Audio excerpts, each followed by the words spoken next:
three different cultures, three different ways of playing rugby. South Africans, they have Take their rugby. very serious, and of course learned a lot of skills there. I would never imagine to lose at Candy Sports Club at Nittawala. I think that would have been one of my toughest matches. I try to communicate through others and get the message across the 23 players. You have to have a good knowledge of the game first, and then scan the field. Try to have that ability to scan the field every time, see the gaps opening. Great, hats off to them. I mean, unbelievable turnout. I never imagined. I never played at Nittawala with a packed crowd. At one point, the referee stopped the game and told me some guy told me to go and get the spectators out of the ground.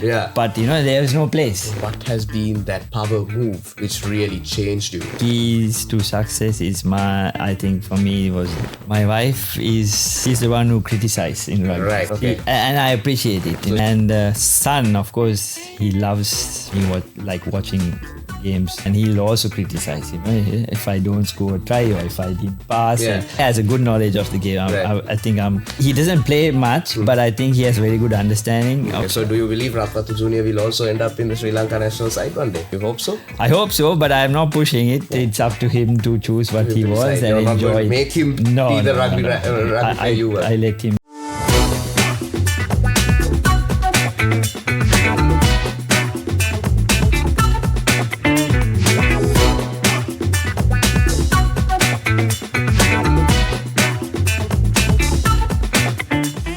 Today, we have with us a guest that needs no introduction. So I will just introduce him in a very cryptic way. I'm pretty sure you will be able to decipher it.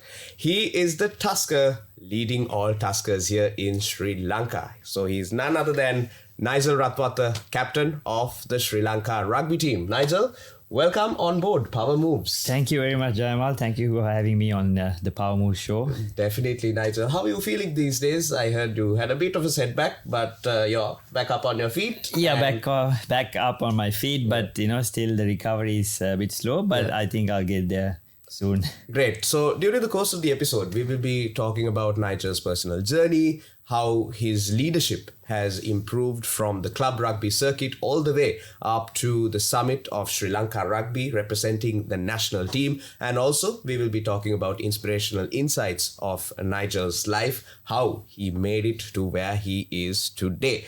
So Nigel, to start it all off, a majority of our fans know your story from the beginning, from Trinity College to Mauritius to South Africa. So I won't waste time asking you about how that experience was, but I will pose my question this way. You played in different countries, like I mentioned, from Sri Lanka to Mauritius and South Africa being one of the powerhouses in rugby. How did those experiences shape your game and mindset when you were growing up as a young rugby player? So as you mentioned, I played in three different countries.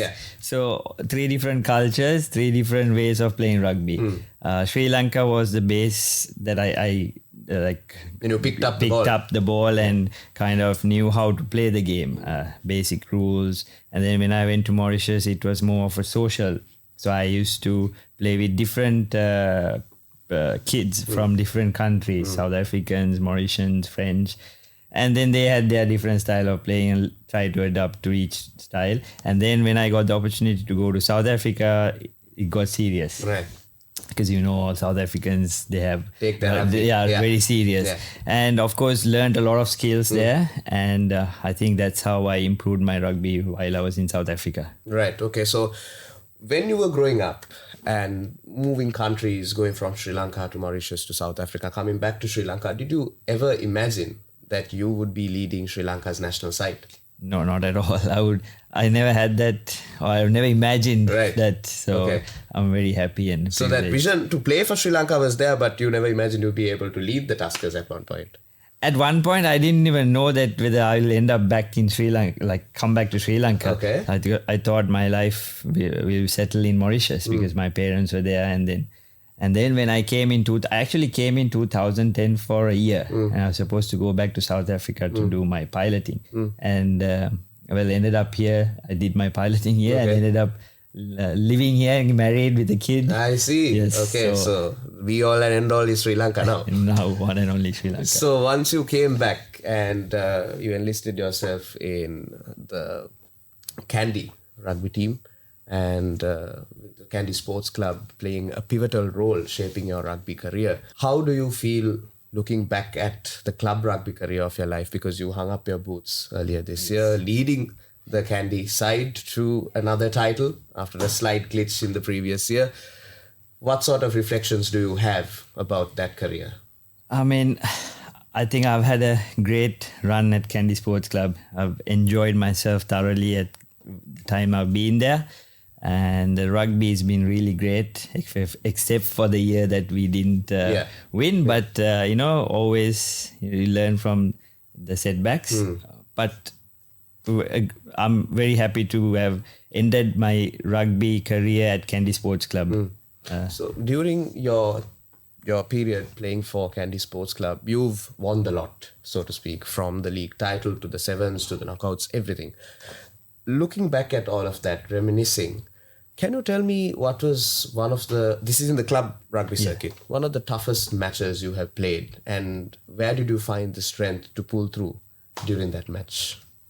During my career, is it? The whole... No, in your club career. Club career. About the national career. So, it would have been... I've always loved playing CR and Havelocks.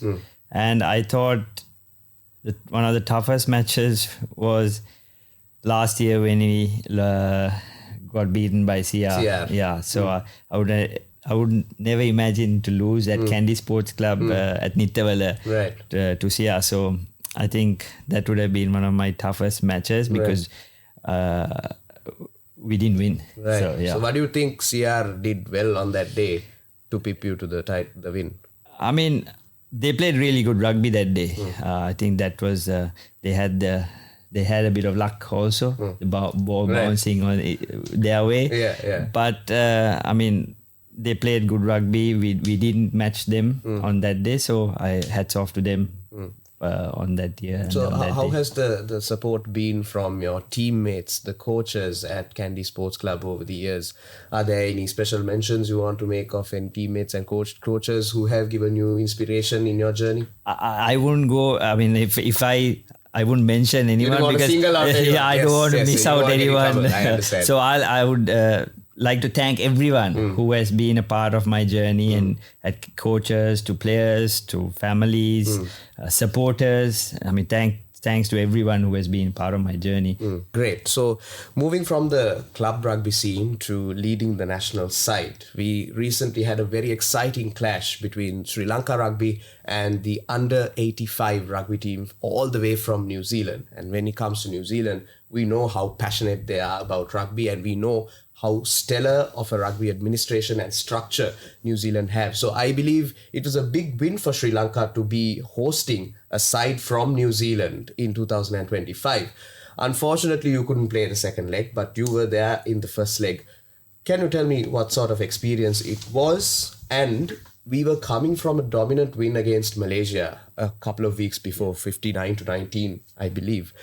Coming from that to this, where were the areas that Sri Lanka could have worked out a bit more, and what are the areas that the New Zealand team did right for them to eventually end up lifting the trophy there? So after the big win from with Malaysia, coming back to play New Zealand, of course, we all know New Zealand are really good in their rugby. Even though it's an under 85 team, and we had our full strength. We didn't have, except for the front row weight limitations. But it's the technicality that they had in themselves. I mean, as a unit, the whole their system, the way they play rugby was there's a lot to learn from them as well, because small things, rucking, the speed, how they communicate with each other. So it was a very good experience for us to play a top level team, get the exposure for us to improve and see where we are with that level, what's the distance, the gap between them and us. It's a big gap, but I think if we work, I mean, the youngsters, they have a great future ahead of playing these games, Top tier games. I mean, if they can have more exposure every year to play one of these dominant teams. I mean, it's good for them. They learn a lot, and I think someday we might be able to close that gap and give them a run for their money. Yes, certainly. So when you were mentioning one of the strengths of the under 85 side of New Zealand, you mentioned communication, and as a captain, I believe communication is key to get the message across to an entire team, because rugby eventually is a team sport. You are leading 14 other men out there.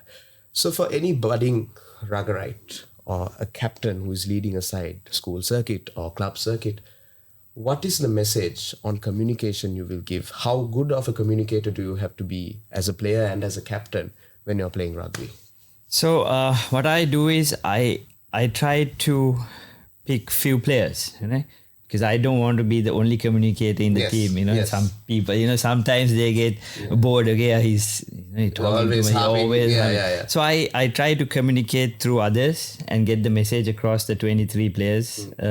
So that's what my role. Ethos is, that's how I think the communication should be distributed among the team. Right. Get others involved. It shouldn't be myself all the time, but I get everyone involved. Okay. Right. So, talking more about Sri Lanka rugby, although we had a bit of an unfortunate ending to the under 85 tournament or the series, we have yet another exciting set of fixtures coming up, which is the 2025 Asia Rugby Men's Championship. And this comes with the added advantage of Sri Lanka securing their berth at the 2027 Rugby World Cup. I believe that's the first time Sri Lanka, if we do succeed, will be representing the Rugby World Cup. We are set to play South Korea, Hong Kong, and the UAE. And because you're still recovering, you won't be in the team. But where do you think the boys need to work on to get their best form for these upcoming fixtures? So I think it's first the mindset. We're going into a big tournament after a very long time, Division 1. So you have to give everything you have. I mean, when it comes to, say, for example, South Korea when you're playing Sri Lanka with the home advantages, support we have, it's just a mindset. Just have, be confident in what you have the coaches that will guide them around on how to play the game. So they'll have a plan. So try to execute the plan. I'm sure everything will be fine if we be very positive and have the good mindset, a winning mindset. You'll be on the sidelines for sure. I'll be on the sideline supporting them for sure. Right. So in rugby, a majority of the time you played as a fly half, and when you consider a fly half's role in a rugby match, it's all about controlling the tempo, controlling the pace of the game. For any young fly halves that are watching our show today, what sort of message or guidance or advice would you give when you're playing that particular role in holding the shape of the team and executing your particular tasks? So the advice would be you have to have a good knowledge of the game first, and then scan the field. Try to have that ability to scan the field every time, see the gaps opening and communicate. You're the main man in communicating, so you have to be really good at make sure your forwards know what what I want them to do, and the backs, they are in line with you. Exactly. So keep them moving, keep talking all the time. 80 minutes, you have to keep talking. Great. Okay. So let's move to the schools rugby circuit, because here in Sri Lanka, a lot of foreigners who come to Sri Lanka are amazed by how much love and support there is behind the schools rugby circuit in Sri Lanka. Recently, you had a bit of an unfortunate experience with your alma mater losing to Isipatana College at the very last minute and lost out on the President's the knockout trophy. But the league is coming up, and I'm sure preparations are well underway for all of the teams that are participating. In your personal opinion, how is the talent pool in the schools rugby circuit, and what are the advantages and the pros Sri Lanka has from the talents that are coming out from the schools rugby circuit in Sri Lanka? Yeah, I think there's tremendous amount of talent in school rugby. I saw the final, boys played really easy. Hats off to Isipathana for playing Yeah. the 80 minutes. They didn't give up. But Trinity also, I mean, I saw a couple of games. Trinity were quite good at the first opening game against St. Anthony's. And but as you said, overall, schools rugby, there are a lot of good rugby players, and I hope they play for a few clubs or the forces, because you would hardly get a lot of schoolboys coming out to play the club setup. So let's see whether in future we can get them to play, because I know for some go out for studies and some they give up on rugby, but they stop rugby for their education and stuff like that. Yeah. But hopefully they can come up with a plan, at least play for 1 or 2 years, because your talent from school to rugby is 2 different levels. Exactly. So we would I would like to see how the levels can be matched when they evolve. Yeah. Right. So because we spoke about using or to developing rugby as a person's career, pretty much like you have. In Sri Lanka, when it comes to schools rugby circuit, there's a lot of talent. But for the most part, those are diamonds in the rough. You need to pick those diamonds up, polish them, and get them ready for a global tier. What needs to change in Sri Lanka, especially in the grassroots and also in governing bodies, to elevate Sri Lanka's rugby status on a global platform, to pick out those players, to give them the necessary training, the development, and take care of them essentially while they develop, and take them to the next level in their career? Yeah, so first of all, it's you have to have a bigger plan, bigger picture of what you want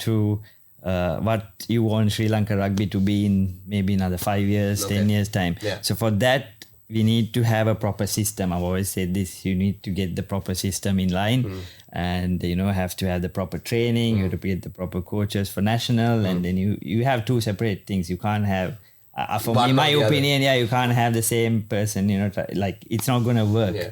So proper system, get them into a system and groom them to develop their rugby. And I think if we can do that, there'll be a lot of improvement in Sri Lanka rugby. Okay, let's also give a bit of credit to the fans, because regardless of what sport it is, especially when it comes to rugby and cricket in Sri Lanka, there's a lot of a following. There's a major following.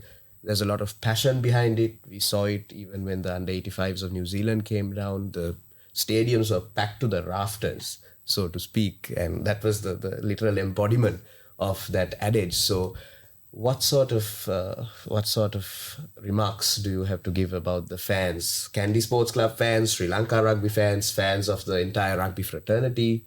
What do you have to say about the fans? I mean, first of all, great hats off to them. I mean, unbelievable turnout. I never imagined. I never played at Nittawala with a packed crowd. And I could see at one point the referee stopped the game and some guy told me to go and get the spectators out of the ground. Yeah. But there was no place. Yeah. There was no place. I've never seen something like that. Yeah. And the Sri Lankan rugby supporters are very passionate about the sport. Where do you think that stems from, Nigel? Because there's so many sports in the world, but Sri Lankans have a special likening for cricket and rugby. Yeah, it's a good question. I think when you take Kandy, there is no other major sport than rugby. I think Kandy rugby has put the name in the center. So it's only if you ask someone what do they do in Kandy, it's rugby. So on a Sunday you get Nittawala to be packed on a Sunday. Everyone comes to watch, support, and you can't beat that. I've always said that Kandy should be home of rugby, because the crowd support that you get, it's immense. You can't get that anywhere in Sri and you Lanka. have a lot of travelling fans as well, even when you play games here in Colombo. Definitely, we have our Colombo base as a support base as well. They turn out in numbers when we have. I mean, it's amazing. I mean, I've enjoyed the support that they've given, not only to me, to the whole Kandy club. It's just true enough. So because rugby is a physical game, when you're emptying your tank out there for 80 minutes, sometimes the fans become that extra player, right? And they give you that nudge to get over the line. With that, I want to transition to one of the segments of our podcast, that is Power Moves. That is the segment. It's where I ask you a certain scenario or experience you underwent in life that shaped your career to where it is today. What has been that power move which really changed you and made you who you are? So I would say discipline. Discipline. Keys to success is I think for me was discipline. Being disciplined. Yeah. Like everything I did, I knew I had to be disciplined to get onto the field. Even it can be a little thing. It can be the timings, the training, showing up on time. Maybe sometimes you go out and don't overdo it, because you're exactly. You're there to play something and don't try to ruin it. So everything's in my mind was discipline and not be overwhelmed. I believe. Everything to a certain level and enjoy it, but keep it simple. Keep it simple as well, right? So moving away from rugby, I want to talk to Nigel Ratwatte, the human, and ask you, apart from rugby, what sports do you enjoy? Who are the sports personalities that you have looked up to and idolized and enjoyed watching over the years? I love surfing. You love surfing? I love surfing. Right, so, okay. I think surfing is an up and coming sport here in Sri Lanka. Yeah, it is. I mean, it's like a therapy for me. After rugby, Just head on over to the beach. Yeah, do the beach surf. I love it. A role, you said like a role model or something. So I've always taken rugby like Johan De Villiers, South African. He's been my role model because I think he was a great leader. The way he played the game, he represented South Africa, presented himself outside the field. I looked up to him. The way he carried himself. So if I was to ask you that in Sri Lankan context, someone who you looked up to in Sri Lanka, who would it be? To be Kumar Sangakkara. Kumar Sangakkara. Yes, I feel like Kumar Sangakkara is the inspiration for a lot of people. Yeah, with the way he carries himself and the aura that he emits. Yes. So let's talk about balancing the spotlight. You're the captain of the Sri Lanka rugby team. Before that, you led Kandy Sports Club. There's a lot of fame involved, and it's easy to get lost in that fame, and that might fog your vision for what you have for your career, the plans you have for your career. How do you balance staying in the spotlight with being grounded and basically being a good human being? Yes. So, first of all, to be humble. I try to be very humble, very quiet. I'm not a very animated guy. So I try to be. I like simple stuff. To be myself. That's who I am, I guess.